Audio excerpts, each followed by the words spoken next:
по главата ми. Какво? Къде? Какво? В съндък съм! О, не! Не! Само не съндък! Не могат да ме преместят! Не и мен! Не мога да дишам! Не мога да дишам! Притъмнява ми! Нямам въздух!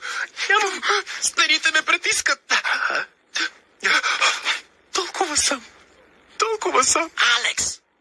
Алекс, там ли си? Марти? Да, кажи нещо, друже! О, Марти! Ти си тук! Какво става? Добре ли си? Не ми изглежда добре! Алекс, Марти, вие ли сте? Глория! И ти ли си тук? Така се радвам да чуя гласа ти! Какво става тук? В съндъци сме! О, не. От спането така ми се приспива. Мелман ли е? Добре ли си? Да, не, добре съм. Често затрябвам при магнитен резонанс. Не си правят магнитен резонанс! Скенер ли? Не! Никакъв скенер! Местят ни от зоопарка! От зоопарка? О, не могат да ме местят. Имам час при доктор Голдбърг. Мелман. 5 часа. Мелман, Трябва да ми изпише Мелман, няколко успокой рецепти. се. Друг зоопарк не може да си позволи Мелман, лечението ми. успокой се, А Мелман. аз нямам здравни осигуровки. Спокойно, Мелман, всичко ще е наред, всичко ще е абсолютно наред. Не, Марти, няма да е абсолютно наред. С нас е свършено и то заради теб. Заради мен, не виждам защо вината да е моя. Шегуваш се, нали, Марти? Ти разгневи хората. Ти захапа ръката, Марти! Захапа ръката! Не знае кой съм. Трябва да открия себе си на свобода. Моля те! Не съм искал от вас да тръгвате след мен, нали? До някъде е прав. Моля? Казах ви да останем в зоопарка, но вие... Мелман, просто млъкни. Първо на първо ти му подхвърли идеята. Не забърквай Мелман, моля те. Благодаря, Глория. Пък и вината за преместването ни не е моя. Мелман, млъкни.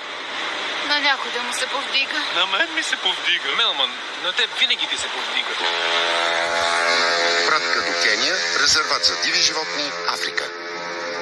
Очаквам доклад. Това е древен конски пър. Не мога да го дешифрирам. Ей, високия бозайник. Можеш ли да четеш? Не, но Фил може. Фил! Пратка до Кения, резерват за диви животни, Африка.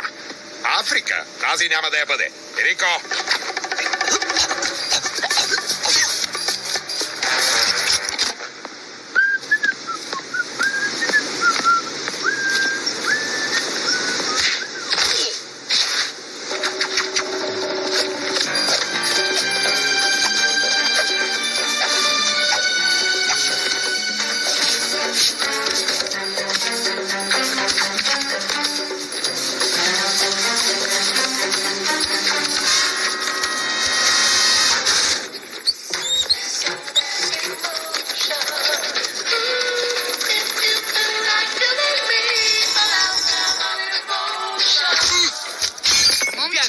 В най-великия град на света. Момчета, Кралят, обичан от хората си. Да се държим а ти културно. провали всичко. Обичан? Ако хората са те обичали, то стигаме е се. само защото не са знаели какъв си в действителност. Не ме карайте да се катвам при вас, че ще ви науча и двамата. Аз мислих, че знам какъв си ти. Да поговорим като Твоите черни изалиреета. Положението бе, това не е работа. Вече спрете! Ей, чуйте ме!